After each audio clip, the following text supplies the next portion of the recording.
전 세계 산업의 심장을 멈추는 데는 핵폭탄도 항공모함도 필요 없었습니다. 그저 흙 속에 묻힌 검은 가루 중국의 소나기에 쥐어진 이것 하나면 충분했죠. 지난 30년 중국은 히토류라는 자원을 무기로 전 세계를 인질로 잡았습니다.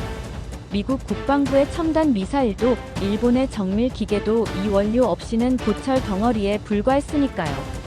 강대국들은 발버둥 쳤습니다.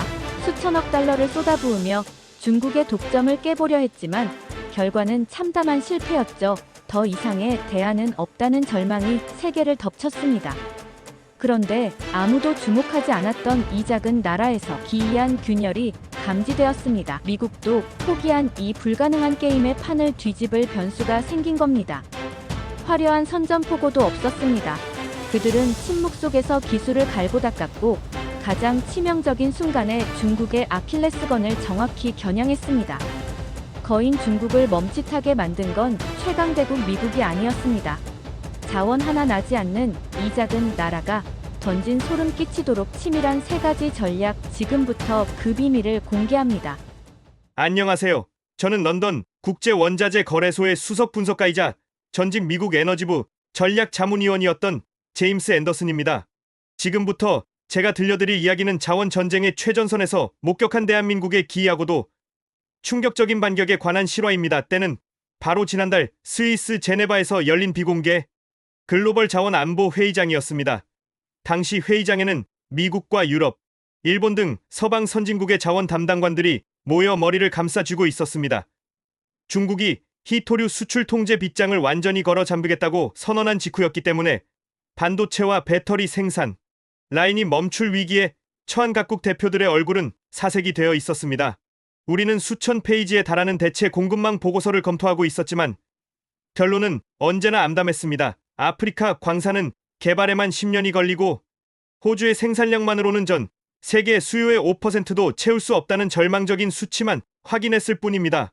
그런데 회의가 잠시 중단된 쉬는 시간에 테이블 구석에 놓여있던 얇은 보고서 하나가 제 눈에 들어왔습니다. 표지에는 대한민국 산업통상자원부 산하 연구소의 로고가 찍혀 있었는데 참석자들 대부분은 자원 하나 나지 않는 한국이 낸 보고서 따위는 읽을 가치도 없다는 듯 커피잔 받침으로나 쓰고 있었습니다. 호기심에 그 보고서를 펼친 저는 첫 페이지에 적힌 숫자를 보고 헛웃음을 터뜨리고 말았습니다. 보고서에는 고순도 네오디뮴을 추출하는 데 걸리는 시간이 불과 48시간이며 순도는 99.97%에 달한다고 적혀 있었기 때문입니다. 참고로 당시 중국의 최신 공법으로도 같은 순도의 히토류를 정제하려면 최소 3주인 504시간이 걸리고 독성 폐기물 처리 비용만 톤당 5,000달러가 들어가는 게 상식이었습니다. 그런데 자원 빈국인 한국이 중국보다 10배 이상 빠른 속도로 그것도 3분의 1 수준의 비용으로 히토류를 생산할 수 있다니 이건 명백한 데이터 오기이거나 소수점을 잘못 찍은 초보적인 실수라고 확신했습니다. 제 옆에 있던 독일의 한 자원 전문가는 보고서 내용을 곁눈질하더니 콧방귀를 뀌며 비웃었습니다. 한국 사람들이 급하긴 급했나? 보군 실험실에서 비커 하나로 성공한 우연한 결과를 가지고 마치 대량 생산이 가능한 것처럼 과장 광고를 하고 있어 라며 보고서를 테이블 끝으로 밀어버렸습니다. 저 역시 그 말에 동의할 수밖에 없었습니다. 히토류 정제 기술은 수십 년간 축적된 노하우와 거대한 환경 설비가 필요한데 한국은 반도체나 만들 줄 알았지 이런 기초 소재 분야에서는 걸음마 단계라고 생각했기 때문입니다. 하지만 직업병 때문인지 저는 무심코 넘기려던 보고서의 부록 데이터를 다시 한번 확인하게 되었습니다. 보통 조작된 데이터는 그래프가 매끄럽거나 숫자가 딱 떨어지기 마련인데 한국 측이 제시한 공정 데이터는 섭씨 850도에서 1200도 사이를 오가는 열 처리 구간이 소름 끼칠 정도로 불규칙하면서도 일정한 패턴을 유지하고 있었기 때문입니다. 특히 투입된 원료의 성분표를 본 순간 저는 제 눈을 의심했습니다. 그들이 원료로 사용한 것은 광산에서 캔 히토류 원석이 아니라 버려진 폐모터와 전자쓰레기 덤이었고 거기서 추출한 수율이 이론상 한계치인 92%를 넘어서고 있었습니다. 이건 마치 흙탕물을 퍼서 1급수를 만들어냈다는 소리나 다름없었기에 저는 한국 대표단이 엑셀 수식을 잘못 입력해서 엉터리 결과값이 나온 것이라 단정 지었습니다. 미국의 한 고위 관료는 한국이 제출한 이 문건을 보고 한국 정부가 내년도 예산을 따내기 위해 쓴 공상과학 소설이라며 회의장 스크린에 띄워진 한국의 데이터를 꺼버리라고 지시했습니다. 그렇게 한국이 던진 회심의 카드는 제대로 된 논의조차 거치지 못한 채 휴지 조각 취급을 받으며 회의장 밖으로 사라졌습니다. 우리는 그때까지만 해도 전혀 몰랐습니다. 우리가 비웃으며 덮어버린 그 얇은 보고서가 전 세계 자원 지도를 찢어발기고 중국이라는 거인을 질식시킬 거대한 덫의 설계도였다는 사실을 말입니다. 한국은 단순히 기술을 과장한 것이 아니라 우리가 상상조차 할 수 없는 전혀 새로운 방식의 물질 재창조 기술을 완성해두고 있었던 것입니다. 제네바 회의에서 한국의 보고서를 휴지 조각처럼 구겨버린 지 일주일 후 저는 국제환경 규제 준수 여부를 감시한다는 명목으로 한국 울산의 한 외진 산업단지를 방문하게 되었습니다. 사실 감시라는 것은 핑계였고 중국의 수출 통제로 발등에 불이 떨어진 미국 정부가 한국이 주장하는 그 말도 안 되는 기술이 진짜인지 아니면 중국산 희토류를 몰래 들여와 라벨만 바꿔치기 하는 사기극인지 확인해 오라는 은밀한 지시를 내렸기 때문입니다. 현장에 도착한 저와 미국 조사단은 실소를 금치 못했습니다. 우리가 상상한 희토류 정제 공장은 거대한 굴뚝에서 매캐한 황산가스를 뿜어내고 방호복을 입은 작업자들이 분주하게 움직이는 거대한 화학단지였는데 우리 눈앞에 나타난 것은 고작 300평 남짓한 크기의 조립식 샌드위치 판넬 창고였기 때문입니다. 건물 외벽에는 그 흔한 위험물 취급주의 표지판 하나 없었고 공장이라기보다는 동네의 작은 물류 창고처럼 보였습니다. 동행했던 MIT 출신의 화학공학 박사는 혀를 차며 내 이럴 줄 알았다며 고개를 저었습니다. 희토류 1톤을 정제하려면 축구장 2배 크기의 침전조와 수천 톤의 강산성 용액이 필요한데 이런 장난감 같은 설비에서 고순도 자원을 뽑아낸다는 건 물리적으로 불가능하다는 것이었습니다. 우리는 한국이 보여줄 사기극의 실체를 낱낱이 밝혀내겠다는 마음으로 계측기를 켜고 공장 내부로 들어갔습니다.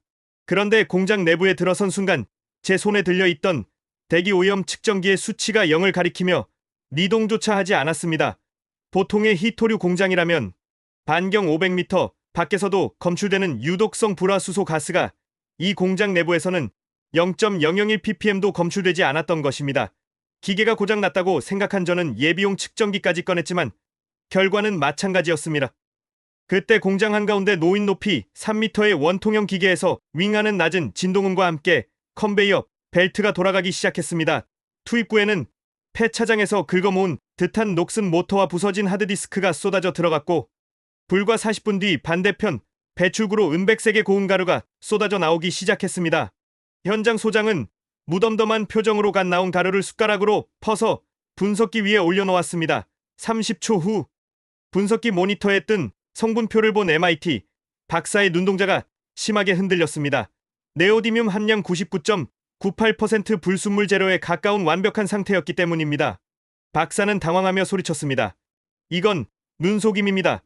미리 정제해둔 중국산 최고급 희토류를 기계 안에 숨겨뒀다가 배출구로 쏟아내는 마술쇼에 불과합니다. 저 녹슨 고철 덩어리가 산성 용액, 목욕도 없이 40분 만에 이런 보석이 된다는 건 연금술이나 다름없습니다. 라며 격앙된 반응을 보였습니다. 저 역시 그 의견에 동의할 수밖에 없었습니다. 우리가 지난 100년 동안 정립해온 화학공학의 상식으로는 광석을 녹이고 분리하고 건조하는 데만 최소 3주가 걸리는데 한국은 이 모든 과정을 라면 하나 끓이는 시간보다 짧게 단축했다는 것이니까요. 이것은 과학이 아니라 명백한 사기라고 확신했습니다. 우리는 한국 측의 눈을 피해 공장 뒷마당으로 몰래 이동했습니다. 만약 이 공장이 진짜라면 엄청난 양의 독성 폐수가 배출되었을 것이고 한국이 이를 몰래 땅에 묻거나 하수구로 흘려보냈을 거라 생각했기 때문입니다. 하지만 배수관에 연결한 수질 측정기의 화면을 본 우리는 또다시 할 말을 잃고 말았습니다. 강한 산성이 나와야 할 배수관에서는 1급수에 가까운 pH 7.2의 중성 물만이 흐르고 있었고 그 어떤 중금속 반응도 나타나지 않았습니다. 심지어 공장 뒤편의 텃밭에서는 배추와 무가 싱싱하게 자라고 있었습니다. 상식적으로 맹독성 물질을 다루는 공장 바로 옆에서 농작물이 자란다는 건 있을 수 없는 일이었습니다. 미국 조사단장은 화가 난 목소리로 본국에 전화를 걸어 한국이 아주 지능적인 사기극을 벌이고 있다며 보고했습니다. 그들은 폐기물 처리를 완벽하게 은폐하는 비밀 시설을 지하에 숨겨두고 우리에게는 가짜 공장만 보여주는 쇼를 하고 있다며 당장 이 조사를 중단하고 철수하자고 주장했습니다. 우리는 눈앞에서 벌어지는 기적 같은 광경을 보고도 우리의 낡은 지식과 편견에 갇혀 진실을 외면했습니다. 저 조그만 창고 안에서 전 세계 산업 지형을 뒤흔들고 있는 거대한 태풍이 만들어지고 있다는 사실을 인정하기에는 우리의 자존심이 너무나 셌기 때문입니다. 하지만 그날 밤 호텔로 돌아와 몰래 빼돌린 샘플을 현미경으로 들여다보던 저는 등골이 오싹해지는 것을 느꼈습니다. 현미경 속의 분자 구조는 기존의 화학적 용해 방식으로는 절대 나올 수 없는 독특한 결정 구조를 띠고 있었습니다. 그것은 마치 분자 단위에서 물질을 강제로 뜯어내 재조립한 듯한 인위적이고도 정교한 형태였습니다. 그때 제 머릿속을 스치는 생각이 있었습니다. 만약 한국이 사용하는 기술이 우리가 아는 화학 반응이 아니라 전혀 다른 차원의 물리적 접근이라면 이 모든 불가능한 수치들이 설명될 수 있다는 가설이었습니다. 하지만 저는 애써 고개를 저으며 그럴 리가 없다고 스스로를 다독였습니다. 노벨상을 수십 개나 배출한 미국과 유럽의 석학들도 해내지 못한 기술을 한국의 이름 모를 연구진이 개발했다는 건 말이 안 된다고 생각했기 때문입니다. 그러나 다음 날 아침 한국 정부가 전 세계 언론을 대상으로 긴급 기자회견을 예고하면서 우리의 의심은 단순한 불안감을 넘어 공포로 바뀌기 시작했습니다. 다음 날 아침 서울의 한 호텔 그랜드 볼룸에서 열린 기자회견장은 전 세계에서 몰려든 기자들과 전문가들로 북새통을 이루고 있었습니다. 저를 포함한 서방 측 전문가들은 팔짱을 낀 채 어디 한번 드러나 보자는 식의 오만한 태도로 자리에 앉아 있었습니다. 한국 정부가 어설픈 변명을 늘어놓는 순간 바로 질문 공세를 퍼부어 이 사기극을 끝장낼 준비를 마친 상태였기 때문입니다.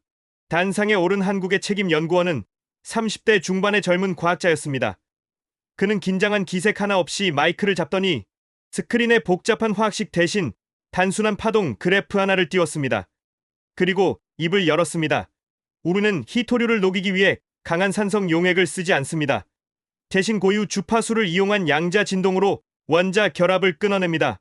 장내는 순식간에 찬물을 끼얹은 듯 조용해졌다가 곧이어 비웃음 섞인 폭소가 터져 나왔습니다. 제 옆에 앉아있던 노벨 화학상 후보로 거론되던 프랑스 교수는 얼굴을 붉히며 책상을 내리쳤습니다.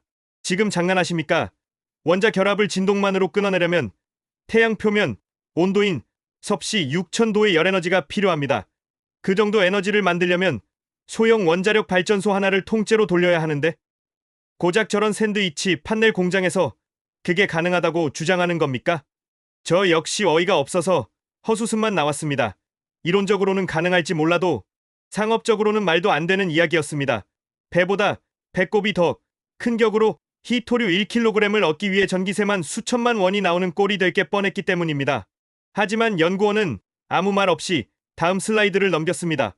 화면에는 어제 우리가 방문했던 울산 공장의 실시간 전력 소비량이 표시되고 있었습니다. 숫자를 확인한 저는 제 눈을 의심하며 안경을 고쳐 썼습니다.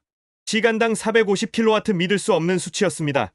이는 일반적인 중소기업 공장의 전력 사용량과 별반 다를 게 없는 수준이었습니다. 기존의 재련 방식이 시간당 500메가와트급의 막대한 전력을 퍼먹는 하마였다면 한국의 기술은 고작 가정용 에어컨 수백 대 정도의 전기로 히토류를 쏟아내고 있다는 뜻이었습니다. 프랑스 교수는 이건 계기판 조작이라며 소리를 질렀지만 연구원은 즉석에서 공장 내부의 열화상 카메라 영상을 공개했습니다.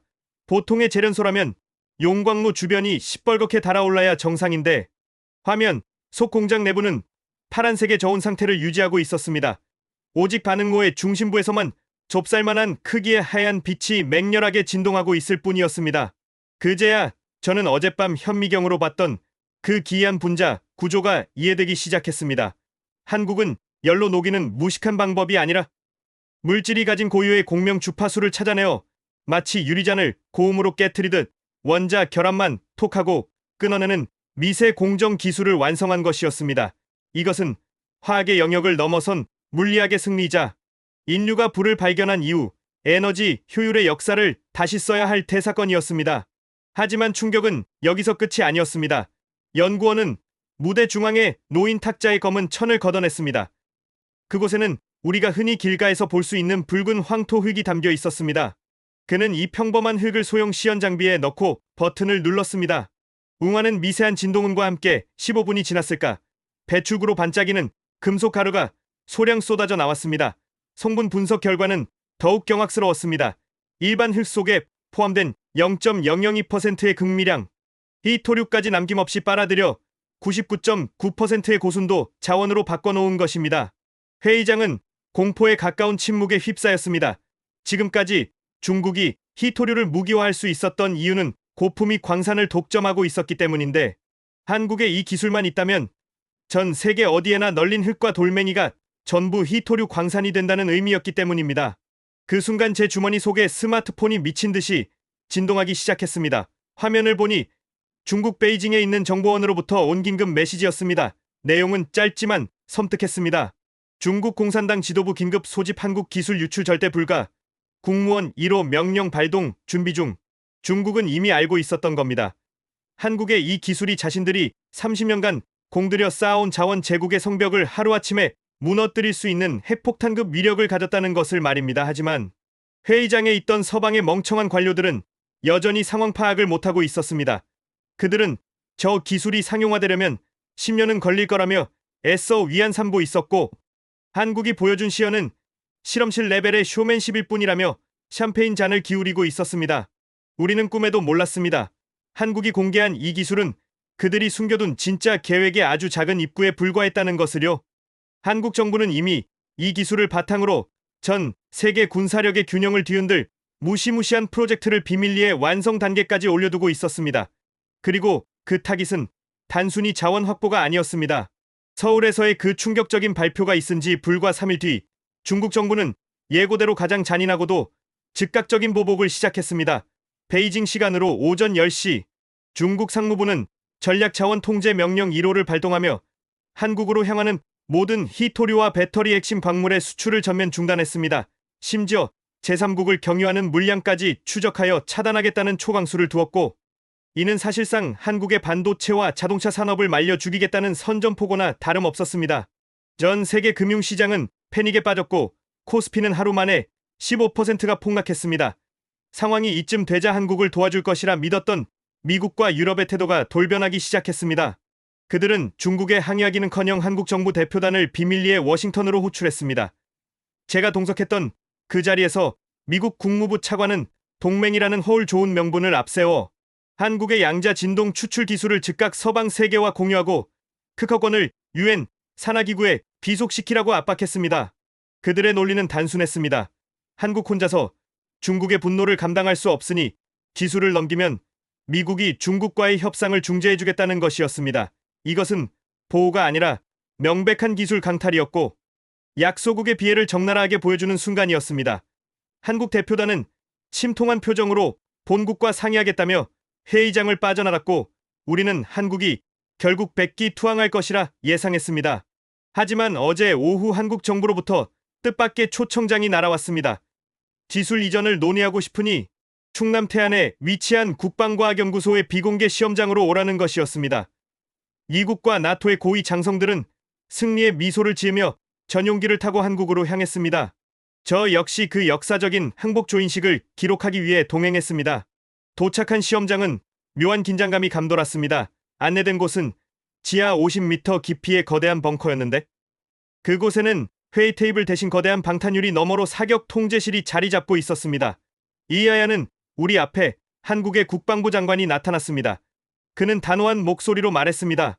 우리가 개발한 추출 기술로 만든 결과물을 먼저 보여드리겠습니다. 그의 신호와 함께 벙커의 조명이 꺼지고 전면 스크린에 서해 상공을 비행 중인 조기경보 레이더 화면이 켜졌습니다. 레이더에는 태안 앞바다에 정박 중인 7,000 톤급 이지스 구축함 한 척이 선명하게 잡혀 있었습니다. 거리 15km, 고도 영방위각 270도, 모든 수치가 정상적으로 표시되고 있었습니다. 그런데 장관이 무전기에 대고 작전명 고스트 개시라고 짧게 명령하자 믿을 수 없는 일이 벌어졌습니다. 레이더 화면에 선명하게 잡히던 7,000 톤짜리 거대한 구축함이 단 3초 만에 화면에서 흔적도 없이 사라져버린 것입니다. 레이더 오류인가 싶어 유관 관측용 고성능 카메라 화면으로 전환했지만 바다 위에는 여전히 구축함이 멀쩡하게 떠 있었습니다. 미태평양 사령관은 의자에서 벌떡 일어나 소리쳤습니다. 재민이다. 전자전 공격으로 레이더를 먹통으로 만든 것이다. 라며 흥분했습니다. 하지만 한국 측 기술진은 고개를 저으며 레이더 출력 데이터를 보여주었습니다. 레이더는 정상 작동 중이었고 전파 방해의 흔적은 전혀 없었습니다. 그때 한국 연구원이 차분하게 설명을 시작했습니다. 이것은 재민이 아닙니다.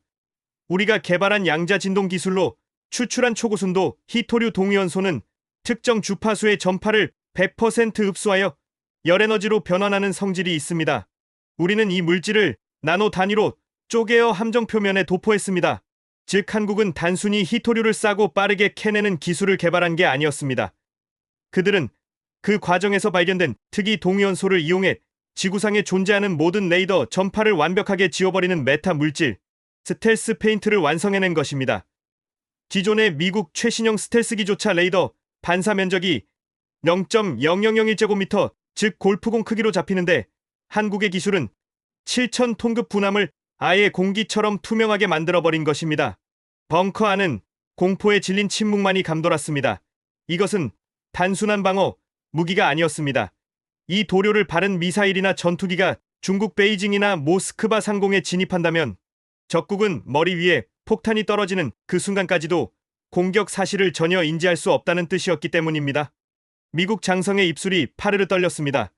그제야 그는 한국이 왜 그토록 이 기술을 숨기려 했는지 깨달았습니다.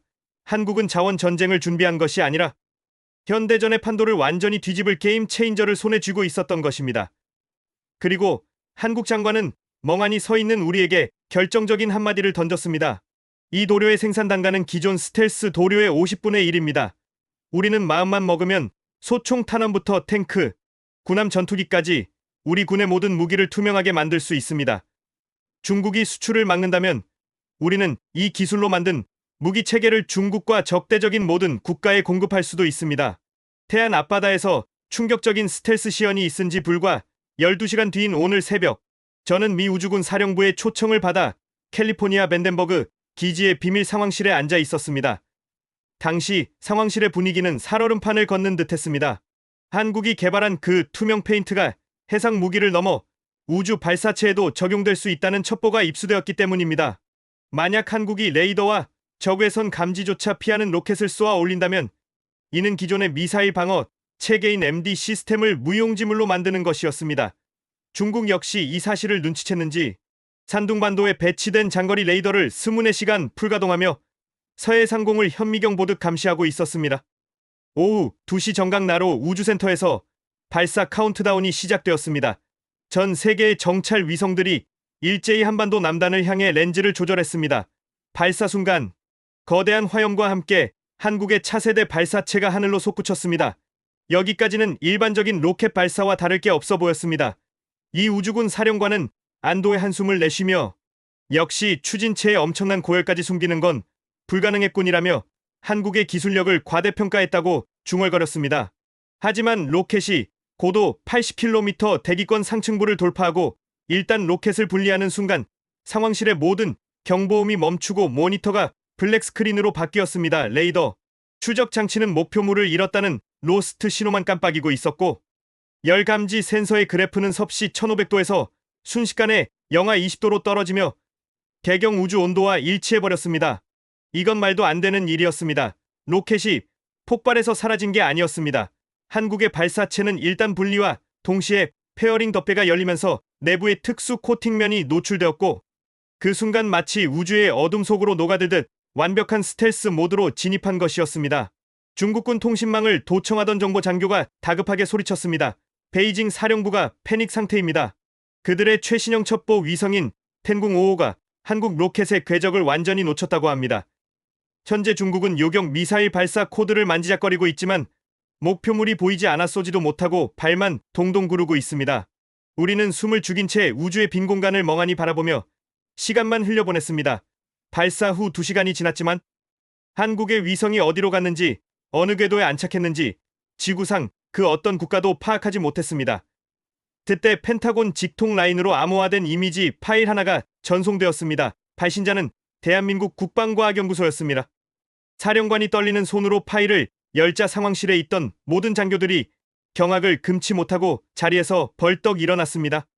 사진 속에는 미 우주군이 1급 기밀로 분류하여 궤도조차 공개하지 않은 우리의 핵심 정찰 위성 KH-12가 선명하게 찍혀 있었습니다. 놀라운 것은 그 사진을 찍은 거리였습니다. 사진 하단에 표시된 거리 측정값은 불과 5m였습니다.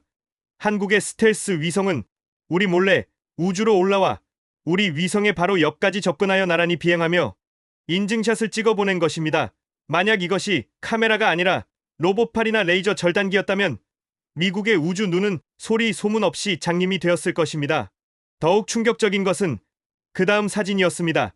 이번에는 중국이 자랑하는 우주 정거장의 태양광 패널 뒷면에 한국 국기가 선명하게 박힌 소형 물체가 붙어 있는 모습이었습니다.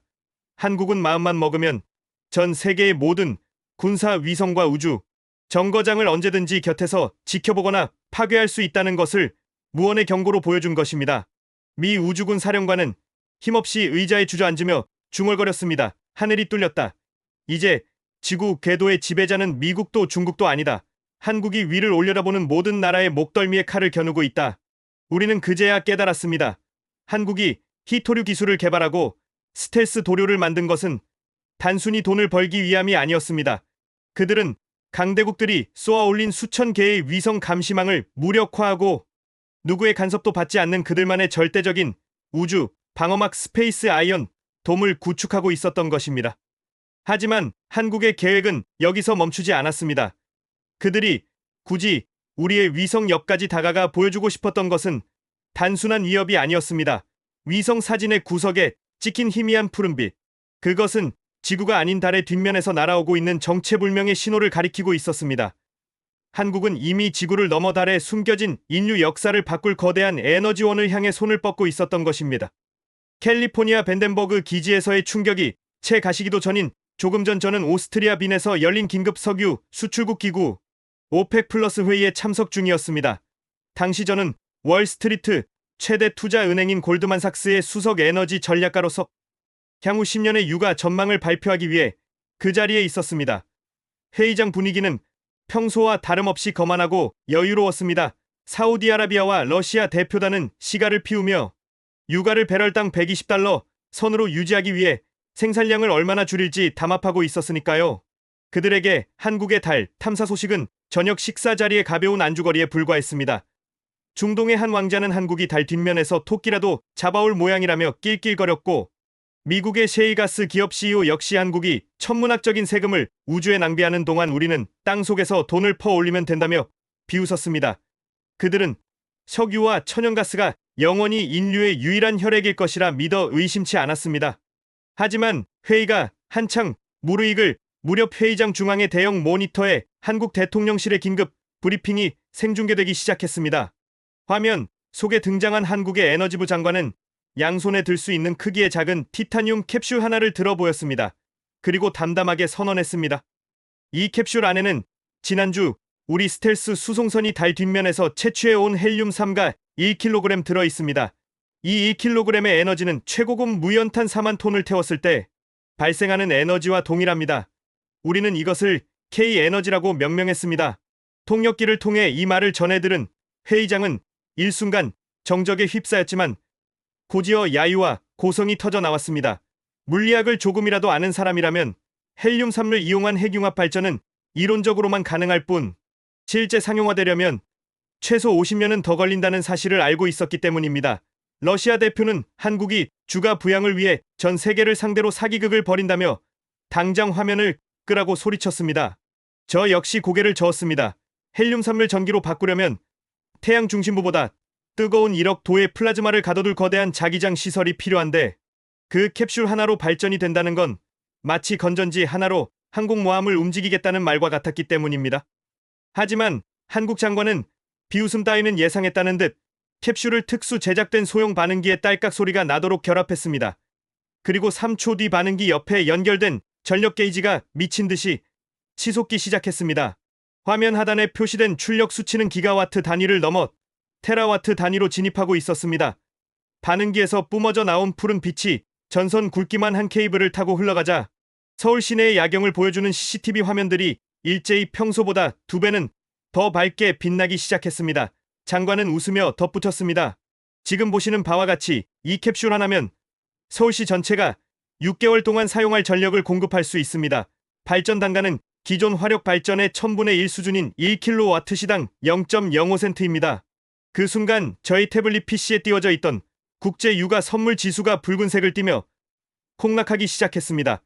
대럴당 118달러였던 브렌트유 가격이 단 5분 만에 40달러 밑으로 곤두박질 쳤습니다. 회의장은 아수라장이 되었습니다. 방금 전까지 시가를 피우며 여유를 부리던 중동의 왕자들은 사색이 되어 본국에 전화를 걸어대느라 바빴고 미국의 에너지 재벌들은 망연자실한 표정으로 털썩 주저앉았습니다. 이것은 단순한 에너지 혁명이 아니었습니다. 인류가 불을 발견하고 증기기관을 발명한 이래 가장 거대한 산업혁명이 한국이라는 작은 나라에서 시작된 것입니다. 석유를 태워 터빈을 돌리고 매연을 뿜어대던 시대가 한국의 기술 하나로 종말을 고한 것입니다.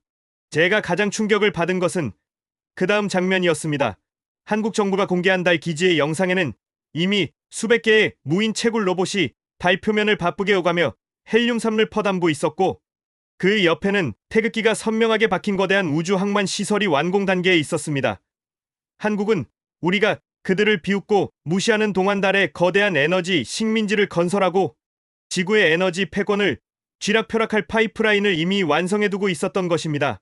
회의가 강제로 종료되고 밖으로 나오자 로비에는 진풍경이 벌어지고 있었습니다. 조금 전까지 한국을 조롱하던 각국의 대표들이 한국 대사관의 전화번호를 알아내기 위해 비서들에게 고함을 지르고 있었고 심지어 어떤 나라는 한국에 특사를 보내 백지수표를 내밀며 에너지 공급 계약을 구걸하겠다는 성명서를 발표하기도 했습니다. 하지만 그들은 중요한 사실을 간과하고 있었습니다. 한국이 달에서 가져온 것은 단순히 에너지만이 아니었습니다. 헬륨3가 묻혀있던 달의 영구 동토층 그 깊은 곳에서 한국의 탐사 로봇은 인류의 생명공학 지도를 다시 그려야 할 미지의 유기 물질을 발견했고 이미 극비리의 지구로 이송을 마친 상태였습니다.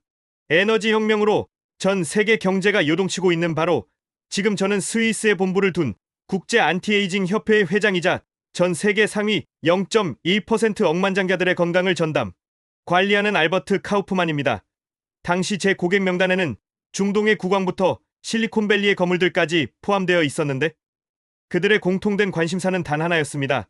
돈으로도 권력으로도 절대 살 수 없는 유일한 가치 바로 젊음과 수명이었습니다. 그러던 오늘 아침 한국의 질병관리청에서 제주도 서귀포 인근의 지하 벙커에 위치한 비공개 국가바이오 센터로 전 세계 의학계의 거물급 석학 30명을 비밀리에 초청했습니다. 초대장에 적힌 내용은 실로 터무니없었습니다. 말기암과 치매를 완치하는 것을 넘어 인간의 생체 시계를 물리적으로 20년 전으로 되돌리는 임상시험 결과를 세계 최초로 공개하겠다는 것이었습니다. 저와 동료 의사들은 코웃음을 쳤습니다.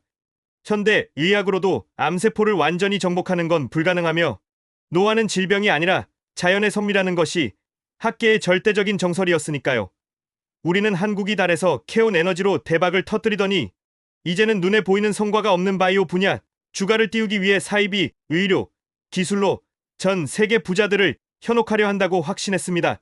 저는 한국의 사기극을 낱낱이 파헤쳐 국제사회에 고발하겠다는 심정으로 제주행 비행기에 올랐습니다. 현장에 도착한 우리는 또 한 번 놀랐습니다. 병원이라기보다는 거대한 우주선 내부처럼 생긴 무균 병동.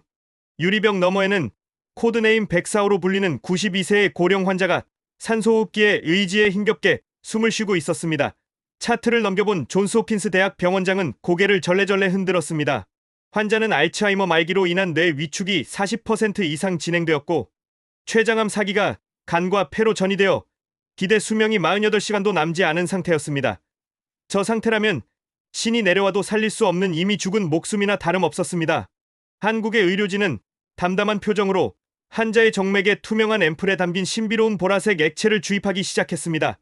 연구소장은 이 물질이 지난번 달 뒷면의 영구 동토층 지하 2km 지점에서 채취한 미지의 유기 화합물을 헬륨3 에너지로 고속 배양하여 추출한 신물질인 리제네시스라고 설명했습니다. 주사가 시작되고 정확히 1시간 30분이 지나자 정적만이 감돌던 모니터실에 경고음이 울리기 시작했습니다. 환자의 생체 데이터가 미친 듯이 역주행하기 시작한 것입니다. 분당 40회로 꺼져가던 촛불처럼 희미하게 뛰던 심박수가 20대 마라톤 선수 수준인 분당 75회로 힘차게 뛰기 시작했고 15%에 불과해 투석이 없으면 살 수 없었던 신장 기능 수치가 실시간으로 60%, 80%를 넘어 정상 범위를 돌파하고 있었습니다. 가장 충격적인 것은 육안으로 확인되는 신체의 변화였습니다. 고해상도 카메라로 확대된 환자의 피부는 마치 타임랩스 영상을 보는 것처럼 주름이 옅어지고 검버섯이 지우개로 지운 듯 사라지고 있었습니다. 현미경으로 실시간 분석 중이던 세포 데이터를 본 노벨 생리학상 수상자는 비명을 질렀습니다. 이건 말도 안 됩니다. 세포의 수명을 결정하는 텔로미어 길이가 3,000 염기쌍에서 순식간에 1만 1천 염기쌍으로 늘어났습니다. 이건가 태어난 신생아 수준의 세포 분열 능력입니다. 암세포가 공격을 받아 죽는 게 아니라 건강해진 면역세포들이 암덩어리를 그저 노폐물처럼 분해해서 먹어치우고 있습니다. 이것은 의학이 아니라 마법이었습니다. 불과 48시간 만에 병상에서 일어난 92세의 환자는 의료진의 부축도 없이 제 발로 걸어 나와 우리에게 인사를 건넸습니다. 그의 목소리는 더 이상 가래 끓는 노인의 목소리가 아니었습니다. 흐릿했던 동공은 총기로 빛나고 있었고 MRI 촬영 결과 그의 뇌를 갉아먹던 알츠하이머, 단백질은 흔적도 없이 사라졌으며 췌장을 뒤덮었던 암덩어리는 0.1mm도 남지 않고 깨끗하게 녹아 없어져 있었습니다. 생체 나이 측정 결과는 45세, 의학적으로 그는 50년 가까이 젊어진 것입니다. 브리핑 룸은 아수라장이 되었습니다. 좀 전까지 팔짱을 끼고 의심의 눈초리를 보내던 서방의 의학자들은 체면도 내팽개치고 한국 연구진의 바짓가랑이를 붙잡으며 그 약의 샘플을 조금만 나눠달라고 애원했습니다. 이것은 인류의 구원이 아니라 신의 영역을 침범한 것이자 죽음이라는 공포를 정복한 역사적인 순간이었습니다. 이 충격적인 소식이 전해지자 전 세계의 권력 지도는 순식간에 재편되었습니다. 각국의 대통령과 재벌, 총수들이 전용기를 타고 한국 인천공항으로 몰려들었습니다. 공항 활주로는 착륙 허가를 기다리는 개인 전용기들로 마비가 될 지경이었고 그들은 자신의 전 재산 절반을 내놓을 테니 제발 그 주사를 한 번만 맞게 해달라고 한국 정부에 울며불며 매달렸습니다. 하지만 한국 정부의 태도는 단호했습니다. 이 치료제는 원료인 달 자원의 희소성 때문에 생산량이 극히 제한적입니다. 따라서 대한민국 국민에게 최우선적으로 공급됩니다. 외국인의 경우 엄격한 심사를 거쳐 한국에 막대한 기여를 한 사람에게만 아주 제한적인 기회가 주어질 것입니다. 그날 이후 대한민국 여권은 전 세계에서 가장 강력한 권력의 상징이자 불로초를 얻을 수 있는 유일한 티켓이 되었습니다. 과거에는 미국 영주권을 얻기 위해 줄을 섰지만 이제는 전 세계 엘리트들이 한국 국적을 취득하기 위해 자신의 조국을 버리고 한국어 능력 시험을 공부하는 기현상이 벌어졌습니다. 뉴욕 맨해튼과 런던의 펜트하우스 가격은 폭락했지만 서울과 부산의 아파트 값은 부르는 게 값이 되었습니다. 한국에 산다는 것은 곧 죽음을 피할 수 있는 유일한 방공호에 들어가는 것과 같았기 때문입니다. 미국의 거대 제약회사들은 주가가 90% 이상 폭락하며 줄도산 위기에 처했고 전 세계의 부와 인재가 블랙홀처럼 한국으로 빨려 들어갔습니다. 우리는 한국이 그저 운 좋은 나라인 줄 알았지만 그들이 설계한 큰 그림은 상상 이상이었습니다. 한국은 에너지와 자원을 독점한 것을 넘어 이제는 인간의 생명줄을 쥐고 흔드는 지구상 유일한 신생국가로 다시 태어난 것입니다. 전 세계가 한국의 처분만을 기다리던 지금 이 순간 저는 뉴욕 유엔 본부에서 열린 제81차 유엔 총회 특별회의장에 앉아 있었습니다. 이날은 인류 역사상 가장 중요한 날로 기록될 것이 분명했습니다. 에너지와 식량, 그리고 인간의 수명까지 손에 쥔 대한민국이 앞으로 이 막강한 힘을 이용해 전 세계를 어떻게 요리할지 발표하는 날이었기 때문입니다. 회의장 분위기는 공포 그 자체였습니다. 과거 로마 제국이나 몽골 제국이 그랬듯 압도적인 힘을 가진 국가는 항상 주변국을 침략하고 노예로 삼았기에 각국 대표들은 한국이 영토 할양을 요구하거나 천문학적인 조공을 바치라고 할 것이야 예상하며 벌벌 떨고 있었습니다. 이미 강대국이라 불리던 미국과 중국의 대표조차 고개를 숙인 채 한국 대통령의 입만 바라보고 있었습니다. 단상에 오른 한국 대통령은 잠시 침묵을 지키다 천천히 입을 열었습니다. 그리고 그 첫마디는 통역기를 타고 전 세계 80억 인구의 귀에 꽂혔습니다. 대한민국은 오늘부로 전 세계 120개 개발도상국이 안고 있는 총 8,700조 원 규모의 부채를 전액 탕감합니다. 또한 우리가 보유한 헬륨산 무한 에너지 기술과 리제네시스 의료 특허를 유엔에 기증하여 인류 공공의 자산으로 선언합니다. 순간 통역기가 고장 난 줄 알았습니다. 회의장 안의 모든 사람들이 귀를 의심하며 웅성거렸습니다. 자신들이 가진 절대 권력을 스스로 내려놓겠다는 선언이었기 때문입니다. 하지만 대통령의 연설은 계속되었습니다. 우리가 기술을 독점하고 국경을 걸어 잠봤던 것은 힘을 과시하기 위함이 아니었습니다. 힘이 없는 평화는 구걸에 불과하기에 우리 스스로를 지킬 힘을 기를 때까지 시간이 필요했을 뿐입니다. 이제 그 힘이 완성되었으니 우리는 우리의 건국 이념인 홍익인간의 정신을 실현하고자 합니다. 널리 인간 세상을 이롭게 하라는 그 뜻대로 말입니다. 스크린에는 프로젝트 H라는 이름의 거대한 청사진이 펼쳐졌습니다. 그것은 단순한 원조 계획이 아니었습니다. 한국의 에너지 기술로 아프리카 사하라 사막에 거대한 담수화 시설을 지어 30억 톤의 물을 공급하고 척박한 땅을 옥토로 바꾸는 대규모 녹화 사업이었습니다. 또한 아마존의 파괴된 밀림을 바이오 기술로 5년 안에 복원하여 지구의 온도를 산업화 이전 수준으로 1.5도 낮추겠다는 구체적이고도 실현 가능한 목표들이 제시되었습니다. 무엇보다 충격적인 것은 의료, 기술의 배분 방식이었습니다.